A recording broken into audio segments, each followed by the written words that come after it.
Coming up on Mayo Clinic Q&A. Probably around 5 or 7 million people that are suffering with a-fib. That's estimated. But the more worrisome thing is it might be much more common than that. And why? Because people don't walk around saying, hey, I'm in atrial fibrillation, come treat me. They don't know. Atrial fibrillation, or a-fib, is an irregular and often rapid heart rate that can increase your risk of stroke, heart failure, and other heart-related conditions. While a-fib usually isn't life-threatening itself, it is a serious medical condition that sometimes requires emergency treatment. So there's a whole bunch of comorbidities that could cause this. Mainly things that are really in parallel with developing atrial fibrillation is when someone has long-standing high blood pressure or hypertension. Also, if someone has sleep apnea, that's another trigger towards this. Or if their thyroid hormones are off balance, those are all triggers. Welcome everyone to Mayo Clinic Q&A. I'm Dr. Helena Gazelka. Atrial fibrillation, or a-fib as it is sometimes known, is an irregular and often rapid heartbeat that can increase your risk of strokes, heart failure, and other cardiac problems. Episodes of atrial fibrillation can be self-limited or they can go on for a period of time and need treatment. Although atrial fibrillation itself isn't usually life-threatening, it is a serious medical condition, and it sometimes requires emergency treatment.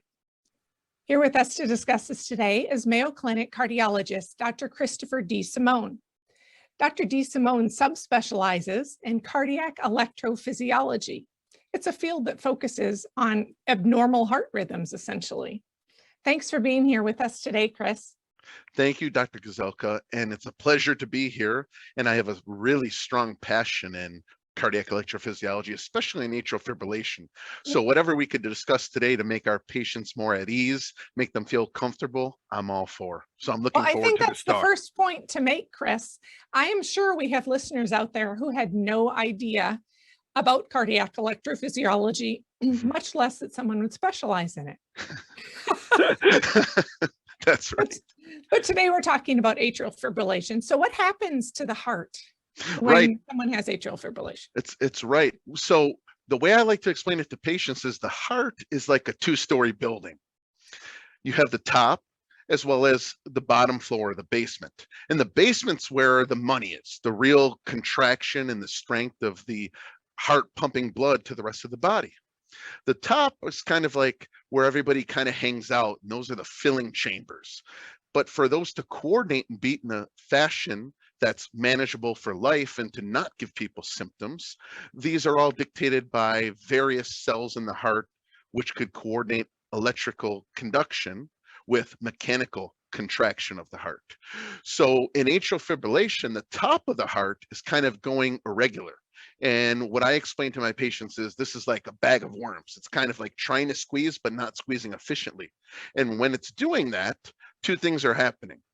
One, the heart's not filling adequately and pumping blood out to the rest of the body. And you can imagine people could get symptoms such as headaches, lightheadedness, dizziness. Some people get chest pain.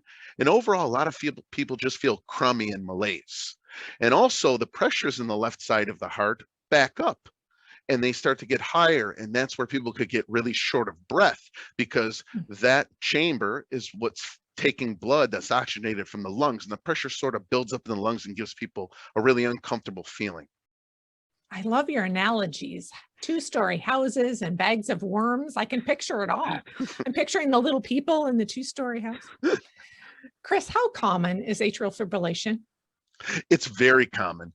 So the thing I would say there's sort of probably around 5 or 7 million people that are suffering with a-fib. That's estimated. But the more worrisome thing is it might be much more common than that. And why? Because people don't walk around saying, hey, I'm in atrial fibrillation, come treat me. They don't know. And maybe they're accustomed, or maybe they say, oh, you know, I'm just getting older. This is just the way life is going to be. And they're not used to it until it's picked up in the office with their primary care provider at a PAMI visit for preoperative for surgery. That's classic. So you hear the patient got, you know, this was found right before the patient was getting a colonoscopy. So it's incidentally found, and then patients say, that's what's been going on. You know, I could tell this has been going on for a couple of years. And the second thing that's very concerning is that there's an estimation that this could double or even triple in the next decade or so. So it's going to be common and more common as the population ages and Oh, we have a yeah. growing population. Chris, the one thing I thought of when you're describing the symptoms is that I could imagine that people, as they're growing older, may write off the fact that they just feel kind of lousy, or they are a little fatigued, or maybe a little more short of breath, because maybe we just think, well, I guess I'm getting a little older. I can excuse that. Exactly. And what happens is, it's a good feeling for me, but I imagine it's a bad feeling for them because once I'm able to get them back into normal rhythm, they say, oh my goodness, I wish I would have had this taken care of. I didn't realize how bad it was. So I think to make people feel better sooner and quicker and to make them aware of some of these symptoms and get evaluated would be a great, great deal for our patients. You mentioned that there might be even more people with atrial fibrillation in the future. Say that fast 5 times. Um, Chris, what causes people to develop atrial fibrillation? So there's a whole bunch of comorbidities that could cause this. Mainly things that are really, really in parallel with developing atrial fibrillation is when someone has long-standing high blood pressure or hypertension. Also, if someone has sleep apnea, that's another trigger towards this. Sometimes things are in combination of alcohol use and caffeine, or if their thyroid hormones are off balance. Those are all triggers. But it seems to be that our best predictor is the longer we age or the more we age, that's when atrial fibrillation starts to come. And that's probably because of long-standing or unnoticed or untreated hypertension, but also because you have stretch and scar and fibrosis in the top chamber of the heart, which makes it much easier for atrial fibrillation to happen.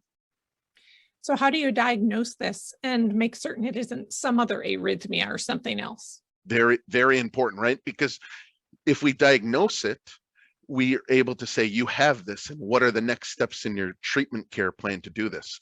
The best way to diagnose this, some people are really, really good and say, well, you're irregular on physical exam when we're listening to your heart or looking at your neck veins and cardiac pulsations. Some people could pick it up now with the Apple Watches or iPads and iPods, all of these things. But really, the gold standard is to document this rhythm on an EKG. Okay. And then how do you treat it once you know it's there? Well, that's a great question. And treatment all depends on what the patient's feeling. Some patients are what we call asymptomatic and they're not aware they're in atrial fibrillation whatsoever. If that's the case, the best treatment for those patients are to make sure their heart rate doesn't go over 100 beats per minute in a 24-hour period, that their heart's not weakened from being in atrial fibrillation, and based on a risk score that we use, criteria, whether or not they need to be on blood thinning medication to prevent stroke, because stroke is the worst part of atrial fibrillation, fivefold at least risk of stroke if patients are in atrial Why fibrillation. So is those are that, the key. Chris? It's more so of what we call, it's kind of like the appendix of the heart. It's called the left atrial appendage, and it's felt that 90 to 95% of the clots form there. What happens is you have blood stasis and pooling, and it's kind of this reservoir in the heart that kind of just fills up and it kind of curdles itself like cheese, milk and cheese, and it kind of just stays there. And because that's on the left side of the heart, that could embolize to the brain and cause patients a stroke, unfortunately. Hmm. What does it mean when someone has an ablation procedure for atrial fibrillation? Excellent. So our strategies would be rate controlling medicine, so we keep the heart rate low or within a reasonable range to protect the heart from getting weaker. Other options, what we term rhythm controlling approaches. And that means let's keep you out of atrial fibrillation because you feel better and or the pumping function in your heart's better when you're in normal sinus rhythm. And that's what we call normal rhythm, sinus rhythm. It's the rhythm that God gave us.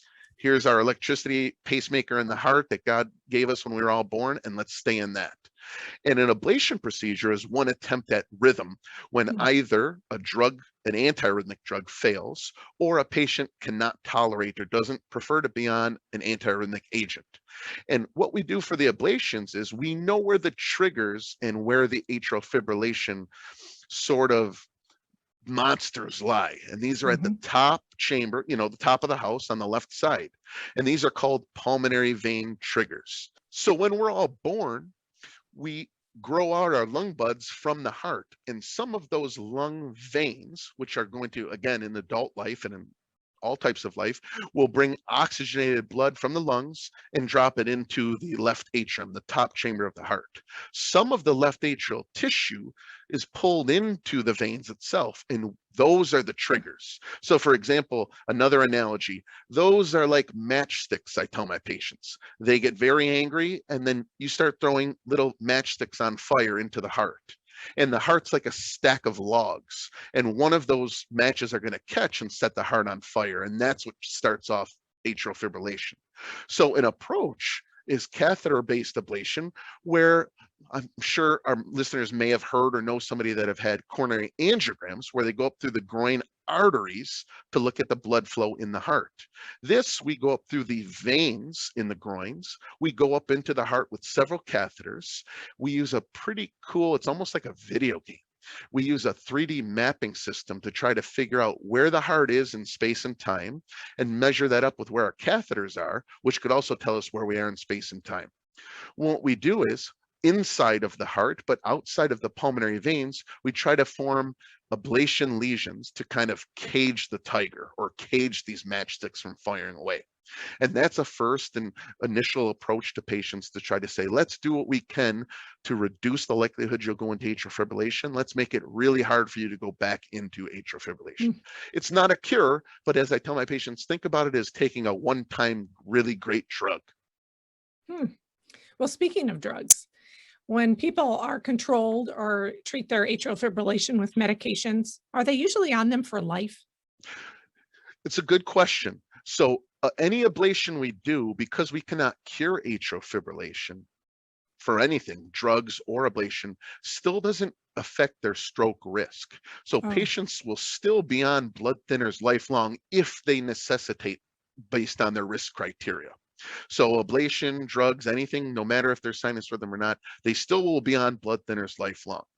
Now, in terms of whether they need to be on the other agents, that's all depending on how well the ablation takes, how well their body, as well as the risk factor modifications, such as exercise, weight loss, controlling their sleep apnea and blood pressure, takes place.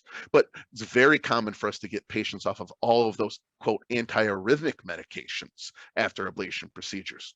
Sometimes patients have more advanced forms of atrial fibrillation, and they need both catheter ablation plus a drug.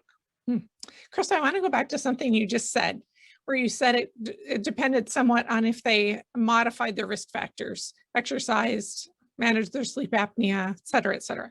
So can you reverse your atrial fibrillation, or does reducing your risk stop you from having it? So that's a fantastic point. So there's been large studies that show such a benefit if patients do weight loss and risk factor modification. It's almost on the same parallel as our best drug in cardiology. It's really, really good. And reversing it would kind of be taking it to where you don't have much atrial fibrillation. And also reversing it means you could change the substrate of your heart, meaning the top chamber of the heart kind of says, oh, I like being in atrial fibrillation. I'm scarring up. I'm seeing all these pressures. I'm changing. I'm becoming more stiffer. But if you could keep patients in sinus rhythm and they stay in it, you could cause what we call left atrial remodeling. So remodeling of that chamber of the heart, and patients do very, very well with that approach. So I would say that all three of these risk factor modifications, catheter ablation plus or minus drugs, as well as blood thinners, are mainstays in our treatment for atrial fibrillation. Well, Chris, I'm an anesthesiologist and I learned something new today. Anything else that you want to share with our listeners today? I just really appreciate this opportunity, because atrial fibrillation's out there.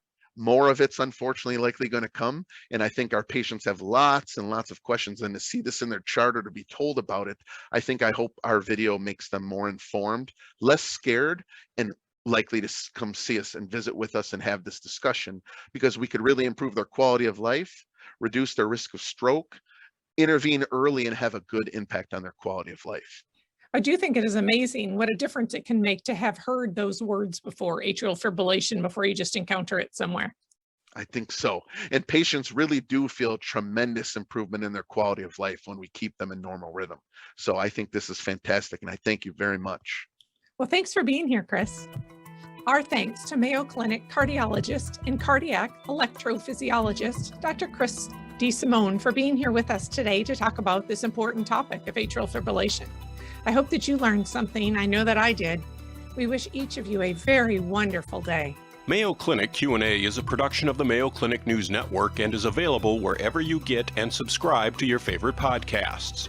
To see a list of all Mayo Clinic podcasts, visit newsnetwork.mayoclinic.org. Then click on Podcasts. Thanks for listening, and be well. We hope you'll offer a review of this and other episodes when the option is available. Comments and questions can also be sent to Mayo Clinic News Network at mayo.edu.